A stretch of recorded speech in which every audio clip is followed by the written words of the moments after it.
नमस्कार, आप सभी का खबरें अभी तक पर स्वागत है। मैं हूं आपके साथ दीपिका जहांगीर और आप सभी देख रहे हैं 24 की खबर।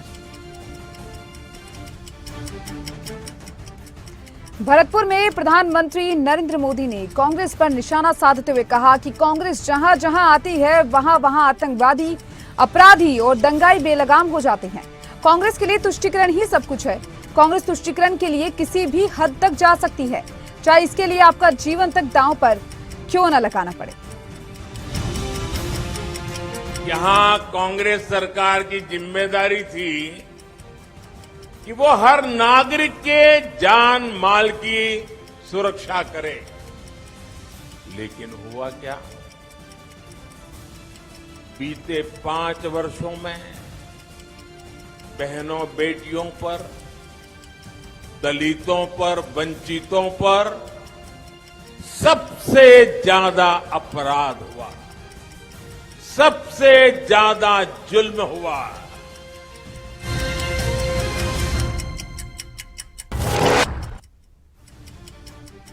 तो वहीं भरतपुर में प्रधानमंत्री नरेंद्र मोदी ने मुख्यमंत्री गहलोत पर भी निशाना साधा है और निशाना साधते हुए कहा कि एक तरफ भारत दुनिया में अग्रणी बन रहा है, वहीं दूसरी तरफ राजस्थान में बीते 5 वर्ष में क्या हुआ। कांग्रेस ने राजस्थान को भ्रष्टाचार, दंगों और अपराधों में अग्रणी बना दिया और इसीलिए राजस्थान कह रहा है, जादूगर जी को नहीं मिले वोट जी। दुनिया में अग्रणी बन रहा है, दूसरी तरफ राजस्थान में बीते 5 वर्ष में क्या हुआ? क्या हुआ? 5 साल में क्या हुआ? 5 साल में जो बर्बादी हुई, इसके लिए जिम्मेवार कौन है? राजस्थान को पीछा धकेलने के लिए जिम्मेवार कौन है? राजस्थान के नौजवानों का भविष्य बर्बाद करने में। अजमेर के विजयनगर में केंद्रीय गृह मंत्री अमित शाह ने चुनावी जनसभा को संबोधित करते हुए कहा कि अपराध, तुष्टीकरण, महिलाओं और दलितों पर अत्याचार के मामले में भी राजस्थान पहले नंबर पर है, भ्रष्टाचार के मामले में भी नंबर 1 पर है, महिलाओं से दुष्कर्म के मामले में भी नंबर 1 पर है। जिन्होंने इतने पेपर लीक कराए वो राजस्थान के युवाओं का भला कर सकते हैं क्या? कर सकते हैं क्या? और मित्रों, मैं आज कह कर जाता हूं, गहलोत साहब, अभी भी समय है, स्थान नक्की कर दो सार्वजनिक मंच। मेरे युवा मोर्चा का कार्यकर्ता आपके साथ चर्चा करने के लिए तैयार है। एक गहलोत सरकार के राज में पूरे देश भर में माताएं, बहनें अगर कहीं सबसे ज्यादा असुरक्षित है तो बीजेपी राष्ट्रीय अध्यक्ष जेपी नड्डा ने कांग्रेस पर हमला बोलते हुए कहा कि जहां कांग्रेस होगी वहां भ्रष्टाचार, परिवारवाद, वंशवाद, घोटाला होगा और जहां बीजेपी होगी वहां विकास होगा। राजस्थान में चुनाव नजदीक है और इसी को देखते हुए दोनों पार्टियां एक दूसरे पर निशाना साध रही है, चाहे वो बात बीजेपी की हो या फिर कांग्रेस की हो। दोनों पार्टियों में वार पलटवार लगातार जारी है कि जहां कांग्रेस पार्टी खड़ी होगी, जहां कांग्रेस का नाम होगा, वहां भ्रष्टाचार होगा। जहां कांग्रेस का नाम होगा वहां लूट होगी। जहां कांग्रेस का नाम होगा वहां घपला होगा। जहां कांग्रेस का नाम होगा वहां घोटाला होगा। जहां कांग्रेस का नाम होगा वहां छलावा होगा। जहां कांग्रेस का नाम होगा वहां परिवारवाद होगा। जहां कांग्रेस का नाम होगा वहां वंशवाद होगा। राजस्थान के भरतपुर में कांग्रेस अध्यक्ष मल्लिकार्जुन खड़गे पहुंचे और वहां पर उन्होंने बीजेपी पर निशाना साधा। बीजेपी पर निशाना साधते हुए उन्होंने कहा कि भाजपा ने दलितों के लिए कुछ नहीं किया है, बल्कि उल्टा दलित को मारने वाले आदमी को उन्होंने अपनी पार्टी से टिकट दिया है। लगातार यहां पर मल्लिकार्जुन खड़गे ने बीजेपी सरकार पर हमलावर होते हुए वो नजर आए। लगातार वार पलटवार का सिलसिला दोनों ही पार्टियों के बीच में जारी है। बात कर रहे हैं, लेकिन उन्होंने दलितों के लिए कुछ भी नहीं किया, उल्टा जो एक दलित को मार के पीट के 1 महीने से जख्मी है, वैसे आदमी को मारने वाले आदमी को उन्होंने अपने पार्टी की तरफ से टिकट दिया। यही इससे आप अंदाजा लगाए, जो दलित को मारता है उसको बुला के टिकट देते हैं। बात कर रहे हैं, लेकिन राजस्थान के मुख्यमंत्री सीएम अशोक गहलोत ने बीजेपी पर हमला बोलते हुए कहा कि बीजेपी की इतनी बुरी स्थिति कभी नहीं हुई। जब सरकार चलती है तो हम नीतियां या कानून बनाते हैं और विपक्ष की जिम्मेदारी आलोचना करना, ये गलतियां बताना है। हमारी कई योजनाएं हैं जिन पर उन्होंने टिप्पणी तक नहीं की है।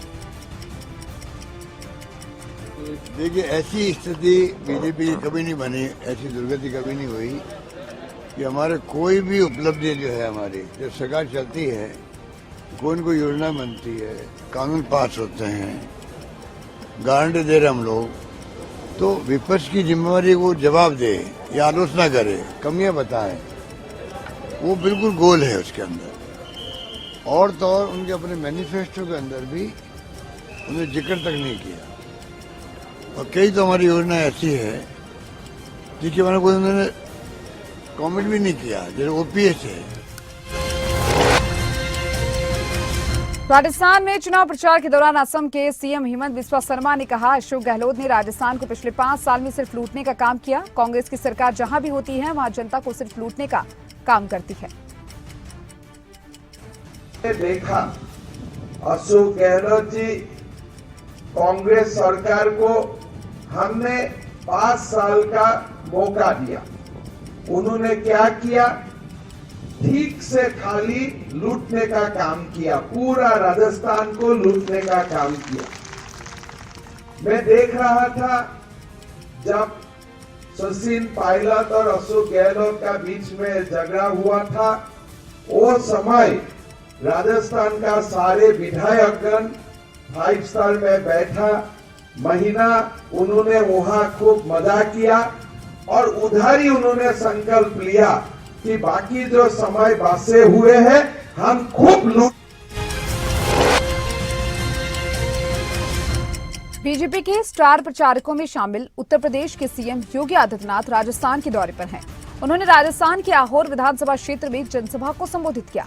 कांग्रेस पर हमला करते हुए योगी आदित्यनाथ ने कहा कि कांग्रेस ने देश को गुंडागर्दी और भ्रष्टाचार जैसी समस्याएं ज्यादा दी है, जबकि पीएम मोदी ने उनका समाधान किया। मुख्यमंत्री योगी आदित्यनाथ ने कहा कि ये सिर्फ एक चुनाव नहीं है, ये राजस्थान और हमारे देश दोनों के भविष्य को बदलने का चुनाव है। पिछले 5 वर्षों में राजस्थान ने जो झेला है उसका अब बदला लेने का चुनाव भी है।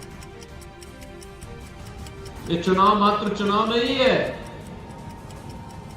राजस्थान के साथ साथ हमारे देश के भविष्य को बदलने वाला चुनाव है। आने वाली पीढ़ी के भविष्य को खुशहाल बनाने का चुनाव है। उसकी आधारशिला इस चुनाव के माध्यम से हम सबको रखनी है। और राजस्थान पिछले 5 वर्ष कांग्रेस महासचिव प्रियंका गांधी के बयान पर असम के मुख्यमंत्री हेमंत बिस्वा शर्मा ने कहा कि अगर मैं भारत में हिंदू के लिए 2 शब्द नहीं बोलूंगा तो क्या बाबर और औरंगजेब के लिए बोलूंगा? भारत में हिंदू के हित का मतलब क्या है? हिंदू कहता है कि पूरा विश्व मेरा कुटुंब है। प्रियंका गांधी को लेकर यहाँ पर लगातार अब सियासत गर्म होती जा रही है, तो वहीं हेमंत बिस्वा शर्मा भी अब लगातार सियासत की गर्मी को झेलते हुए नजर आ रही है। अगर भारत में मैं हिंदू के लिए 2 शब्द नहीं बोलूंगा, किसके लिए बोलूंगा? बाबर और औरंगजेब के लिए। गर्व से हिंदू के लिए बोलो ना, क्या माना है भारत में हिंदू का हित का मतलब क्या है? हिंदू बोलता है सर्वधर्म समभाव, हिंदू बोलता है कि पूरा विश्व मेरा कुटुंब है। अगर ऐसा संस्कृति का जयगान नहीं करेगा, किसका जयगान करेगा? बाबर और औरंगजेब का जयगान करो क्या मैं? आप प्रियंका गांधी को बोलो कि जब तक हम लोग का सांस रहेगा तब। तो वहीं राजस्थान में केंद्रीय मंत्री हरदीप सिंह पुरी का कहना है कि हाल ही में एक इंटरव्यू में सीएम गहलोत ने कहा था कि राजस्थान में पेट्रोल के दाम इसलिए ऊंचे हैं क्योंकि केंद्र ने इस पर टैक्स कम नहीं किया। पिछले 2 साल में नवंबर 2021 से 2023 तक राजस्थान सरकार ने पेट्रोल पर कर के रूप में 35,975 करोड़ रुपए इकट्ठे किए। यह दिल्ली, उत्तराखंड, जम्मू कश्मीर और चंडीगढ़ सहित 18 अन्य भारतीय राज्यों के सामूहिक कर से अधिक है। केवल चेंज आया है इसके कारण। 2014 में जब माननीय प्रधानमंत्री जी देश को संबोधित कर रहे थे लाल किला से, तो उन्होंने कहा था कि हमारा ये सपना है कि हम जब महात्मा गांधी की 150th बर्थ एनिवर्सरी मनाएंगे 2 अक्टूबर 2019 में, तब तक देश को ओपन डेफिकेशन फ्री हो जाना चाहिए। और ये बहुत खुशी गर्व की बात है कि 2000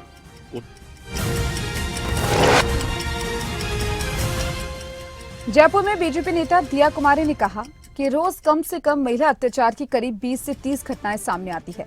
प्रियंका गांधी चुनावी सभाओं में जाती हैं, लेकिन क्या वे किसी पीड़िता के घर गई? महंगाई तो सबसे ज्यादा राजस्थान में ही है। राजस्थान में आगामी चुनाव को लेकर सभी का दौरा राजस्थान में देखने को मिल रहा है और इसी को लेकर बीजेपी से सांसद दिया कुमारी ने प्रियंका गांधी पर जमकर निशाना साधा है, जहां पर उन्होंने राजस्थान में बढ़ रही बिजली दर और महंगाई को लेकर भी प्रियंका गांधी को आड़े हाथों लिया। देखिए, कम से कम 20-30 घटनाएं रोजाना रिपोर्टेड घटनाएं सामने आ रही है महिला अत्याचार की। प्रियंका गांधी ये बड़ी बड़ी सभाओं में तो जाती है, चुनावी सभाओं में जा रही है, एक बार भी किसी पीड़िता के घर गई है क्या? मैं बार बार कह रही हूँ, क्या ये महिला, ये लड़की नहीं है क्या? उत्तर प्रदेश में तो आप बहुत बड़े बड़े नारे लगाती हैं कि लड़की हूँ, लड़ सकती हूँ, तो ये क्या लड़की इंसान नहीं है?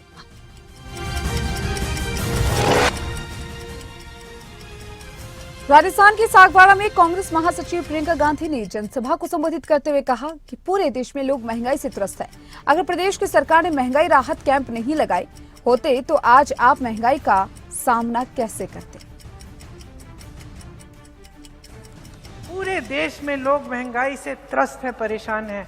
बहनें, अभी दिवाली चल रही है, धनतेरस था, आपको कुछ खरीदने जाना था, घर की लिपाई पुताई करनी थी, कितनी महंगाई हो गई है। अगर प्रदेश की सरकार ने महंगाई के राहत के कैंप नहीं लगाए होते तो आप कैसे सामना करते? आज ये जो महंगाई के राहत कैंप हैं, आप सोचिए कि क्या नौबत आ गई है कि केंद्र की सरकार इतनी महंगाई बढ़ा रही है कि प्रदेश की सरकारों को महंगाई राहत कैंप बनाने पड़ रहे हैं आपकी मदद के लिए, आपकी सहायता के लिए। पूरे देश में लोग महंगाई से त्रस्त है, परेशान। राजस्थान बीजेपी अध्यक्ष सीपी जोशी ने कहा कि 2018 में भी कांग्रेस धोखा देकर सत्ता में आई। हालांकि उन्होंने 3 साल पहले वादा किया था कि वे लगभग 1.5 करोड़ महिलाओं को मोबाइल फोन देंगे। उन्होंने 40 लाख महिलाओं के लिए प्रावधान किया, लेकिन केवल 17 लाख महिलाओं को दिया गया। वादा 3 साल पहले किया कि 1 करोड़ 40 लाख महिलाओं को हम मोबाइल देंगे, लेकिन दिया प्रोविजन 40 लाख का किया, दिए 17 लाख।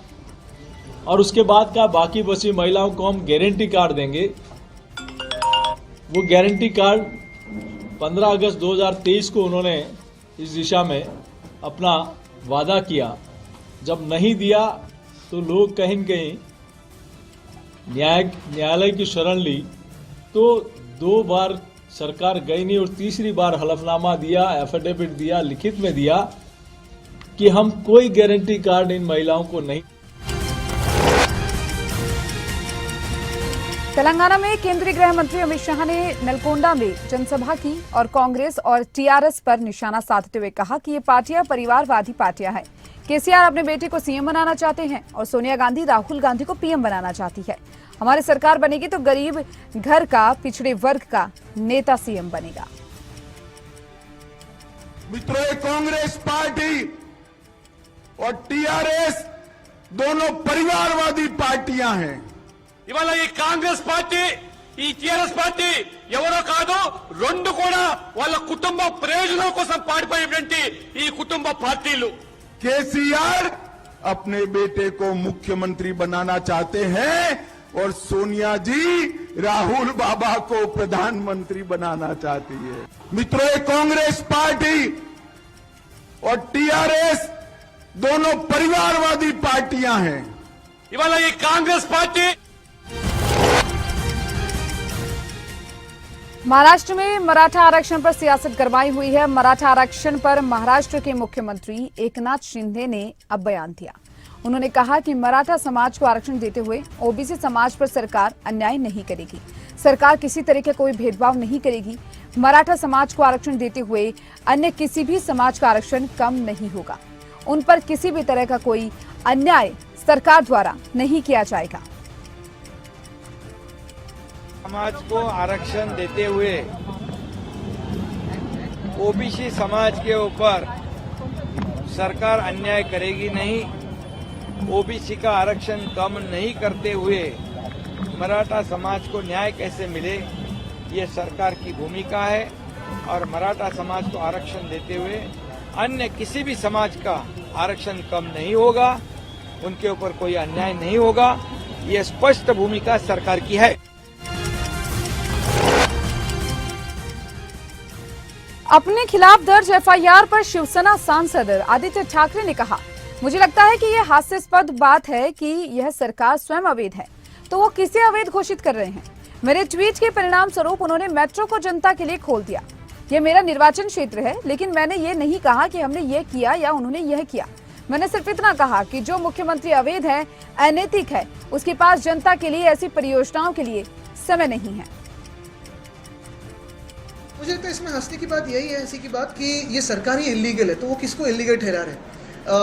पहली बात तो ये है कि अगर आपने देखा होगा मेरे ट्वीट के हिसाब से एक नतीजा आया कि जो मेट्रो नवी मुंबई की थी 5 महीनों से तैयार थी, लेकिन सरकार के पास वक्त नहीं था उसे इनॉग्रेट करने का, उसका अनावरण करने का। तो अभी उन्होंने देखा होगा कि मेरे ट्वीट के बाद उन्होंने खुला कर दिया जनता के लिए।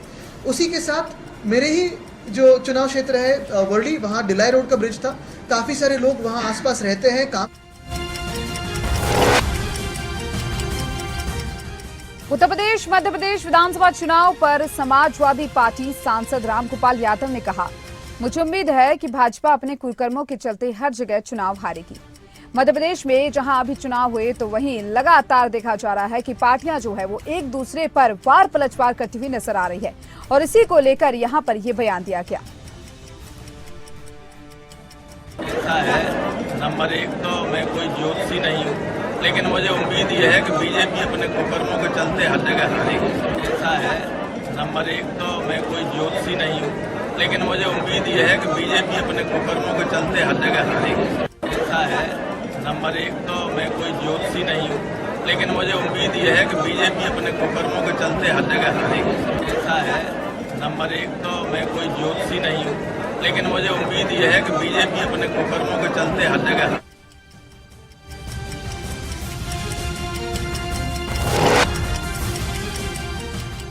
केंद्रीय मंत्री मीनाक्षी लेखी ने आम आदमी पार्टी पर निशाना साधते हुए कहा कि सभी भ्रष्टाचारियों को जहां चाहे लूटने की खुली छूट दे रखी है। नतीजा ये है कि दिल्ली की जनता को लगातार धोखा दिया जा रहा है। इस बार के घोटाले में जल बोर्ड का ब्यौरा सामने आया। उपभोक्ताओं की संख्या बढ़ी, मीटर बढ़े और खपत भी बढ़ी, लेकिन कमाई कम हो गई। एफडीआर भी गायब हो गए, तो पैसा कहाँ गया? भ्रष्टाचारियों को दे रखी है कि आकाश से पाताल तक जहां जो लूट मचानी है वो लूट मचा लो, और वो नतीजा सामने आया है कि दिल्ली की जनता को लगातार जो है धोखा दिया जा रहा है। और सब लोग यही कह रहे हैं, हे ईश्वर, हे अल्लाह, फिर एक नया घोटाला जो है भारतीय जनता पार्टी ने आम आदमी पार्टी का पकड़ा है। और इस घोटाले में इस बार जल बोर्ड की डिटेल सामने आई है। आप सब जानते हैं कि इतने लंबे समय से जब जल बोर्ड को देखभाल की जा रही,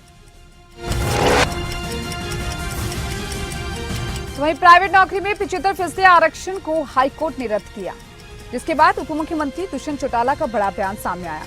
दुष्यंत चौटाला ने कहा कि हाईकोर्ट के स्टे के खिलाफ सुप्रीम कोर्ट जाएंगे, क्योंकि 75% रोजगार कानून प्रदेश और उद्योगों के हित में है, और रोजगार कानून से उद्योगपति और सभी सहमत है। इसी के साथ ही प्राइवेट वर्ग में जहां पर युवाओं के लिए 75% आरक्षण रद्द कर दिया गया, तो उसी के साथ ये सरकार और युवाओं को सभी को बड़ा झटका यहां पर माना जा रहा है। इसी के साथ ही मौजूदा सरकार ने जहां पर चुनावी मैनिफेस्टो में 75% रिजर्वेशन का ऐलान किया था, तो वहीं अब सरकार को ये बड़ा झटका यहां पर माना जा रहा है।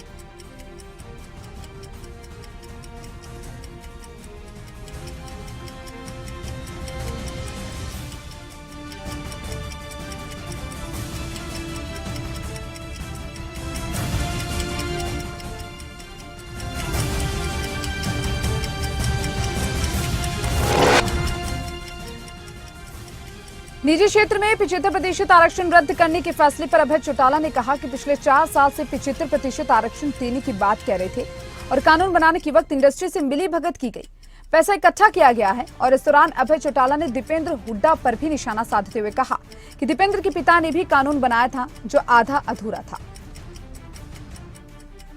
अब इनको इस बात के लिए माफी मांगनी चाहिए कि हमें कानून बनाना नहीं आता।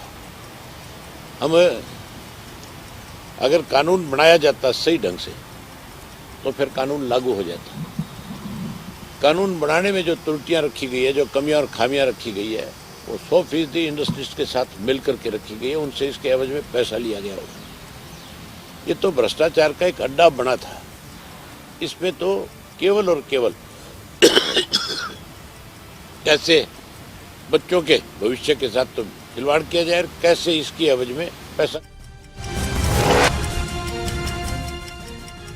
75% आरक्षण को हाईकोर्ट ने रद्द कर दिया है, जिसको लेकर सांसद दीपेंद्र हुड्डा ने सवाल उठाते हुए कहा कि सरकार ने अदालत में इसका बचाव ठीक से नहीं किया। आज का जो हाईकोर्ट का फैसला जिसने ये 75% हरियाणा के मूलवासी नौजवानों को प्राइवेट सेक्टर के अंदर रिजर्वेशन देने का प्रावधान किया था, उसको खारिज करने का काम किया हाईकोर्ट ने। यानी कि या तो वो कानून मन से नहीं बनाया गया था, केवल दिखावा था, या उसकी पैरवी नहीं करी गई हरियाणा सरकार द्वारा। ये आज स्पष्ट हो चुका है कि बीजेपी जेजेपी सरकार जिसका गठन, जिसका समझौता 2 बातों पे हुआ था, 5100 बुढ़ापा पेंशन और ये 75% रिजर्वेशन हरियाणा नौजवानों। ना तो 4.5 साल में 5100 पेंशन आई और ना ही ये 75% का कानून आया।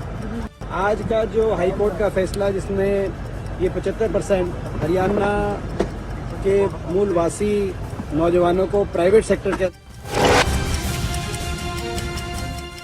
हरियाणा के कृषि मंत्री जेपी दलाल सादुलपुर विधानसभा क्षेत्र के गांव राखा बड़ी में आयोजित जनसभा में पहुंचे और इस दौरान जेपी दलाल ने कहा कि मेरे सादुलपुर परिवार का ये असीम स्नेह है और आशीर्वाद बदलाव का साफ संकेत है। 25 नवंबर को यहां कमल खिलना लाजमी है। लगातार देखा जा रहा है कि दौरे जो है वो लगातार जारी और इसी को लेकर कृषि मंत्री जेपी दलाल भी पहुंचे राजस्थान में चुनाव प्रचार के लिए। चुनाव प्रचार में जहां पर हरियाणा के कृषि मंत्री जेपी दलाल सादुलपुर पहुंचे और विधानसभा क्षेत्र के गांव राखाबड़ी में उन्होंने जनसभा को संबोधित किया और इस दौरान संबोधित करते हुए उन्होंने कहा कि मेरे सादुलपुर परिवार का ये असीम स्नेह है और आशीर्वाद बदलाव का साफ संकेत है। 25 नवंबर को आपको बता दें राजस्थान में चुनाव है और राजस्थान में चुनाव को लेकर लगातार रैलियां और जनसभाएं की जा रही है और 25 नवंबर को उन्होंने कहा कि यहां कमल खिलना लाजमी है। इसी के साथ ही राजस्थान में कमल खिलने का दावा जेपी दलाल ने किया।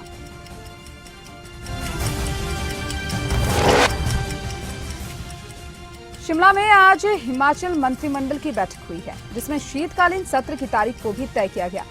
शीतकालीन सत्र 19 से 23 दिसंबर तक धर्मशाला में होगा और इस बार सत्र के दौरान 5 बैठकें होगी। इसी के साथ ही शिमला में जो मंत्रिमंडल की बैठक हुई है उसमें और कई अहम फैसले लिए गए जिसमें कई अहम मुद्दों को लेकर भी बातचीत की गई।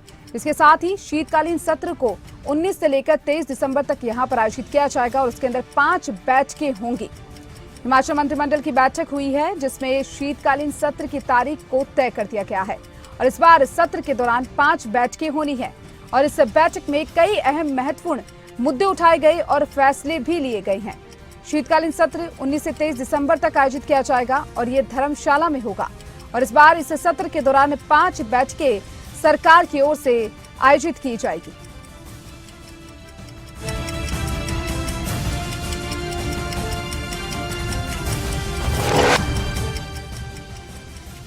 पांच राज्यों में हो रही विधानसभा चुनाव के बाद उत्तराखंड बीजेपी प्रदेश के सभी जिलों में जिला और मंडल सम्मेलन का आयोजन करेगी। पार्टी के वरिष्ठ नेता जिलों और मंडल स्तर के कार्यक्रमों में शामिल होंगे और इसके साथ ही पार्टी संगठन को मजबूत करने पर भी विशेष तौर पर फोकस किया जाएगा। 2024 में लोकसभा चुनाव होने हैं और लोकसभा चुनाव को लेकर भाजपा के वरिष्ठ नेता लगातार रणनीति बनाने में जुटे हैं। पार्टी के कार्यकर्ताओं को बड़ी जिम्मेदारी सौंपी जा रही है। ये चुनाव समाप्त हो जाएंगे उसके तुरंत बाद ये हमारे सम्मेलन जो पूर्व निर्धारित थे उनको जो है संपन्न करा दिया जाए। क्या रहेगा? देखिए, भारतीय जनता पार्टी का जिस प्रकार नारा है सबका साथ सबका विकास सबका प्रयास सबका विश्वास, उसके निमित्त हम सभी वर्गों तक जो है पहुंचते हैं और कोई ऐसा वर्ग हमसे अछूता न रहे। हम सबको साथ लेकर चलते हैं। इस सम्मेलन के माध्यम से जो एसटी वर्ग के हमारे भाई बंधु हैं, जो हमारे कार्यकर्ता हैं, उनको जो है जोड़ने का काम, उनको पार्टी की रीति नीति से अवगत कराने का। और इन सभी खबरों के साथ 24 की खबर में फिलहाल के लिए इतना ही। तमाम खबरों के लिए आप देखते रहिए खबरें अभी तक। नमस्कार।